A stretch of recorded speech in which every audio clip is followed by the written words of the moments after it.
There is a place, there is a moment, there is a feeling, an escape from your ordinary way. There is a place, there is a time, there is a reason to make today an extraordinary day. Look what you're missing, look what you're missing. There's a world for you to see, paradise to set you free. Look what you're missing, look what you're missing. Come along, I'll take you there, an adventure we can share. There is a place.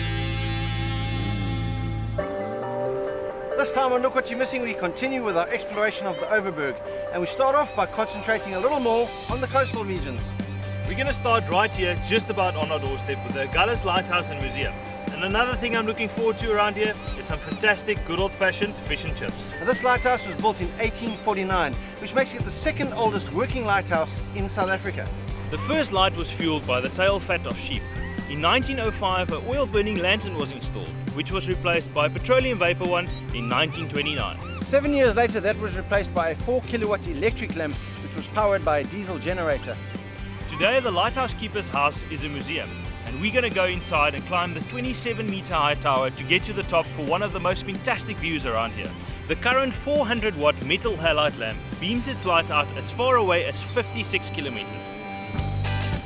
And now, a very short ride will take us to where the two great oceans, the Atlantic and the Indian, meet. The first European to set foot on Cape Agulhas was Bartholomew Diaz way back in 1488.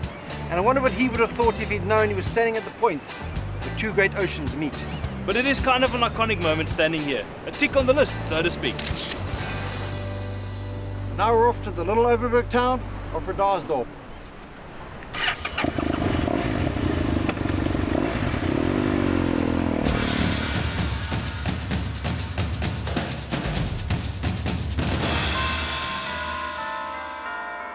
Bredasdorp was founded in 1838 because of an argument between two neighbours, Michiel van Breda and Pieter Voltelijn van der Bijl, over where the community church should be located.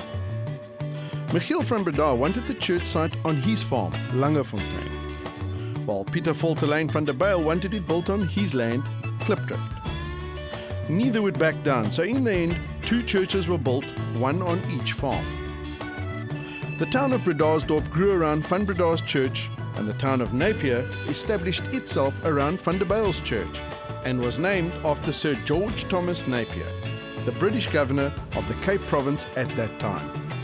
These days it's probably the main economic hub of this area, and you have companies here like Capula Candles who export hand-painted candles to all over the world. The population of the town got a boost during the middle 1980s with the establishment of both the test flight and development centre for the South African Air Force, as well as the Overberg test range for Denel near the small coastal village of Arniston. And these days you will find some more prominent South African businesses operating here. And as we are today looking to learn more about the famous shipwrecks along the coast, what better place to start than the Shipwreck Museum right here in Bredasdorp. The tragic history of the Agulhas coastline is dramatically brought back to life at the Shipwreck Museum in Bredasdorp. The southernmost coastline of Africa is probably one of the most dangerous in Africa, and an estimated 250 vessels and 2,500 people have been lost in its waters through the centuries. The local farming community was often drawn into the tragedies that occurred along the coast. Anything from being involved in actual rescue operations to giving shelter to survivors. Through these survivors, local traditions were influenced, and in fact a number of survivors chose to settle in the area. These new people also brought valuable skills to the area, many being builders, carpenters and cabinet makers.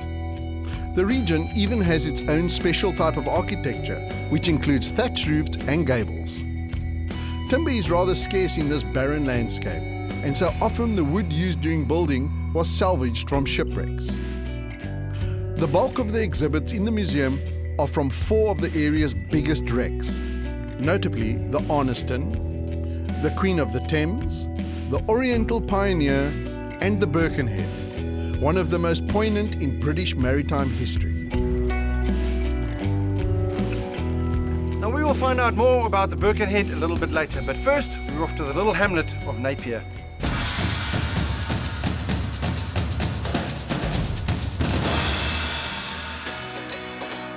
You've already heard how Napier was founded, so now let's have a closer look at this little town.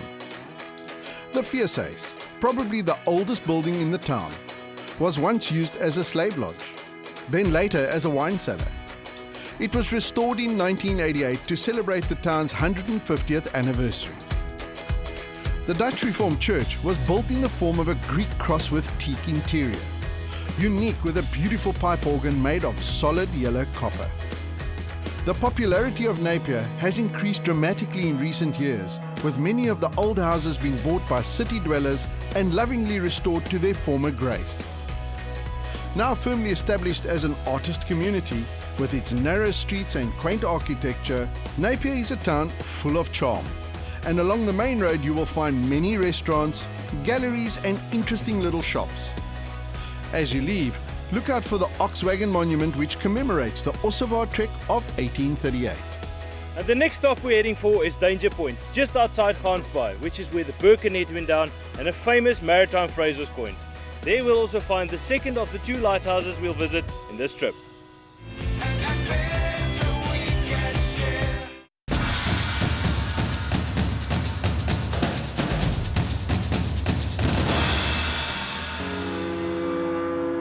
So this lighthouse and its 1.7 million candle power lamp was built in 1895, which was obviously a little late for the poor souls aboard the Birkenhead.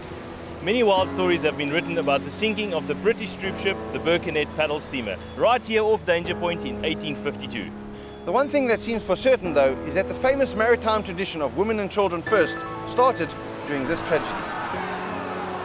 The stories tell how Colonel Alexander Seaton drew his sword and ordered his men to stand fast, allowing all 7 women and 13 children to be helped first into only 3 of the 8 lifeboats that could be used. The disciplined men stood fast, even as the ship broke in 2 and the funnel crashed to the deck, until the order every man for himself was given. Colonel Seaton was one of those who perished along with the commander of the ship, Captain Salmon, after whom the nearby Salmon's Dam Nature Reserve is named. Owing to a number of blunders on that calm and clear night, mainly trying to reverse the ship off the uncharted rock it had struck, the death toll was far higher than it might have been, and 454 men lost their lives. There were a total of 184 survivors, which included all the women and children.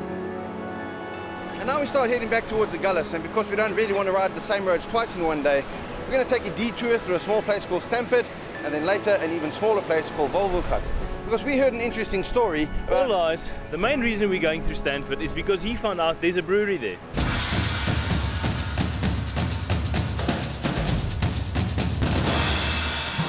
The Birkenhead Estate, named after the famous British troop ship HMS Birkenhead, is the first estate in the Southern Hemisphere to produce beer and wine on the same estate. 6 different premium craft beers and a bouquet of wines are made in one of the coolest vineyards in the Cape. It's well worth a visit, not only for beer and wine fanatics, but for anyone keen to spend some time at a beautiful country estate beneath the Klein River Mountains.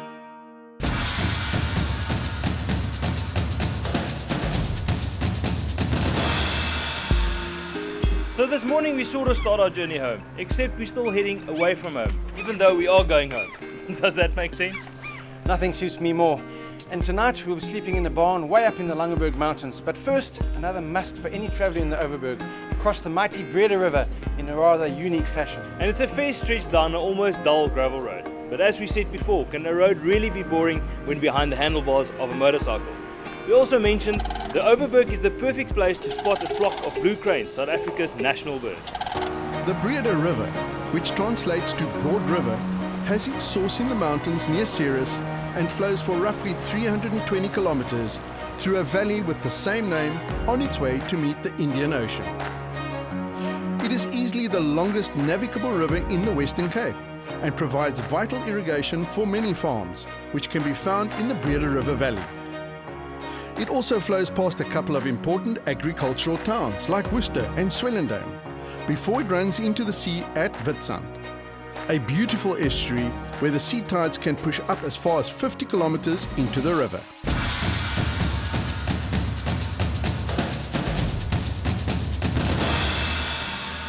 So technically, I suppose, that would mean you could get salt water up as high as where we are now, about to cross the pond. And we're in a place called Malgas, which is a secluded and slightly obscure stopover just off the beaten track for those exploring the Overberg area. But at one time, it was a little bit more important than that. In the mid-19th century, the little hamlet of Malgas played a much bigger role in the Overberg than it does today. In fact, at one time, it was a very important trading port. Because the Breede is navigable for around 50 kilometers inland to Malgas, it was actually quicker back then to transport goods from Cape Town by ship than by ox wagon. And so this river was a lifeline for the region. It was from about 1860 that trader Joseph Barry made his fortune with his 156-ton steamer, the Cady. Not only bringing essential goods from Cape Town, but also ferrying local produce like wool, wheat and allosap back to the city. The Cady hit a rock and was shipwrecked in 1865. After which other steamers took its place until the advent of the railway line, which basically made the route redundant. The pond service was started by Dutch settlers also in about 1860, and when Malgas fell into disuse as a port, it was decided that there wasn't sufficient traffic to justify the building of a bridge. So the pond lived on, and today remains the only way of crossing the Breede by vehicle on the back roads between the N2 and Cape Infanta. The current pond itself dates back to 1914 and still runs daily from sunrise to sunset. So, the next little town on our list, Heidelberg.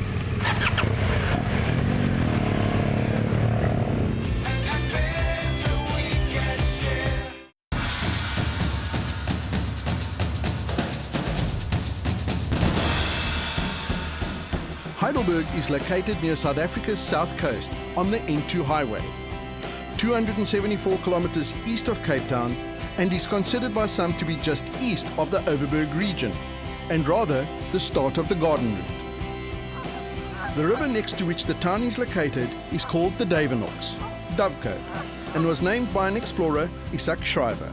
In 1716, one Louis Fourie obtained grazing rights from the then governor van der Stel and settled alongside the Davenoks River in and around 1728. The Doornboom farm was established. In 1855, the Riversdale Dutch Reformed Church Council bought a portion of the farm Doornboom, on which to lay out a town when a new Dutch Reformed congregation was created for the farmers between Swellendam and Riversdale. The town grew around the church, and it was named in honor of the German town Heidelberg, which played a major role in the Reformist church history.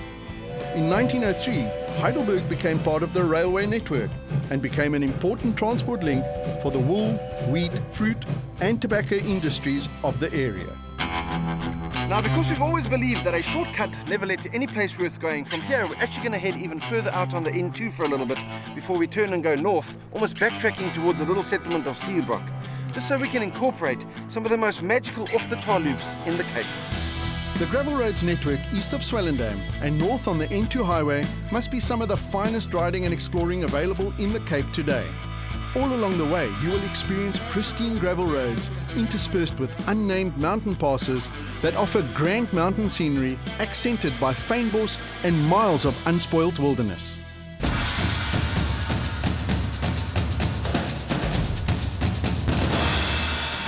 Just how many favorite roads are you allowed to have? This piece of motorcycle dirt road heaven, just north of the N2, climbs up into the Langeberg Mountains and is gifted with a unique timelessness which is hard to explain. Even though for the most part it's very well maintained, which allows for you to just have a fantastic time on your motorcycle. So if you are in a bit of a hurry, perhaps you should just stick to the main road between Heidelberg and Swellendam, because you really don't want to rush this part of the ride along the mountains. You will also pass many working farms where the animals and sometimes the houses are quite close to the road. Just another reason to take it easy. As we've mentioned, to rush through here would be in any case sacrilege. And at the end of the road you will know with certainty there is just no argument against the fact that the gentle corners and superb scenery of the roads on the south side of the Langeberg are really best experienced from behind the handlebars of a motorcycle.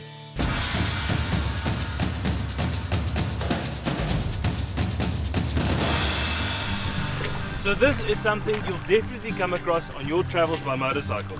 And it could turn into a whole lot of fun, or it could turn into the end of your trip. So let's have a look at what you should be doing to make sure you get to the other side and you're able to continue your journey. Unfortunately, South Africa is experiencing one of the worst droughts in many, many years. And so even though we wanted to show you a water crossing earlier in the series, well, there just weren't any to be found. And in fact, this is one of the best examples we have found. So even though it isn't very wide, nor is it very deep, let's just go through the basics anyway.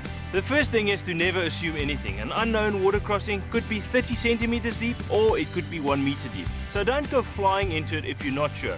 Even if you have to walk it first to find out how deep it is, what the bottom surface looks like, also make sure you know where and how high your air intake is. Unless the water is, for example, flowing very fast and you feel the need to sit and paddle, standing is actually best.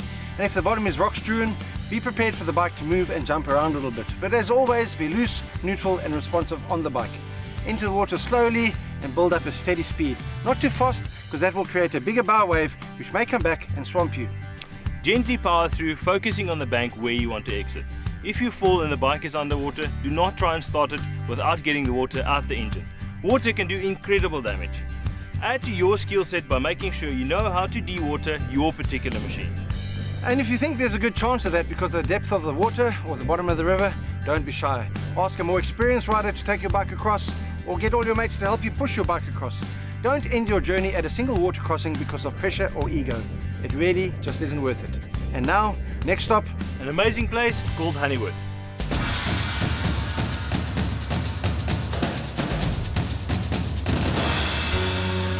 Honeywood Farm has been in the Moody family since 1817 and borders the wild and wonderful Grootvadersbos Nature Reserve up against the Langeberg Mountains. It is a nature lover's paradise and offers hiking, mountain biking, birding, horse riding and swimming in rivers, all in a peaceful and secure environment. Accommodation is offered in various isolated cottages in the hills, a bush camp and something known as the Overf Woodcutters Lodge. which is where we're staying tonight. Now we've been told that although sedans have actually made it up there before, a bakkie or even a 4x4, depending on the time of the year, is actually recommended. So that means that we should be just fine. That's right. As we said before, these bikes have the ability to take you almost anywhere. The Overf Woodcutters Lodge is built over a ruin dating back to the 1730s, and 9 to 12 are able to sleep around the slave-built walls which divide the area. The wooden walls slide open, removing any barrier from the exterior. The lodge has all the essential comforts. It does not have electricity, however, but that's not actually a problem out here. This ground was called Overf because of the old Overf. And then at one stage I called it a bush camp, and then I read the definition of a bush camp in their sort of camping terms, and they said you were lucky if you got a long drop. So I think we're a little more than a bush camp. I mean, we have running water and it's very comfortable. It was quite a difficult farm to make a living on. And as a result, I had always kept bees, and so I developed an interest in bees and increased my bee. That's really what I do. I'm a bee farmer, which doesn't affect the land at all, which is great. And then cattle, and then started to, because it's such a beautiful area and has fantastic potential for tourism, started developing guest cottages, and we enjoy just sharing the beauty of the area with guests who are prepared to travel from Cape Town and look for a bit of peace and quiet. As far as tourism is concerned, we're able to, through mutual cooperation, have mountain bike routes, trails, common walking trails. Birding is a very popular and growing activity. We get lots of birders. Now, responsible riding of motorbikes I have absolutely no problem with. I think it's quite a challenge sometimes. It's loose gravel and stuff. Next to the nature reserve is Bushmansbos. I don't know if you've heard about Bushmansbos. Bushmansbos is a wilderness area, and it is actually a registered World Heritage Site. That puts it, it's one of the 5 in the Fynbos biome. So it puts it on the same scale as Robben Island, Table Mountain, Kugelberg, Guzmansbos. And it's next door to the nature reserve. Here we sit on our doorstep with a World Heritage. And I think 90% of even the farmers and the locals don't even know about it. So that's it. 12 episodes of Look What You're Missing Under the Belt, and what an experience it has been preparing these programs for you. Yes, when we reflect on these journeys, the people we've met on the way, the new friends we've made, the fun, the adventure and discovery, we can only be thankful. And so we'd really like to thank our family and friends for all they have given to help us get these programs to air. And to the companies that partnered with us, without these people, this just wouldn't have been possible. And we hope to be back with you real soon with more people, places, history and stories, all experienced from behind the handlebars of a motorcycle. But until then, Ride safe. and look after yourselves. There is a place, there is a moment, there is a feeling, an escape from your ordinary way.